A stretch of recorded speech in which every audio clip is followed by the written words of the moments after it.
នេះអាំងរឿងខ្លោចតិចបងប្អូនអើយរវល់ណាឡើយខ្លោចតាច្បកទេនេះ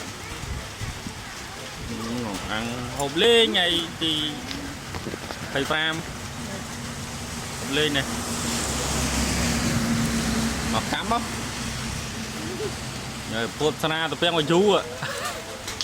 ទៅជូមែនណាថ្ងៃនេះដូចទីងទេមែនណាអាំងថ្ងៃអីអាំងតាំងម៉ោង4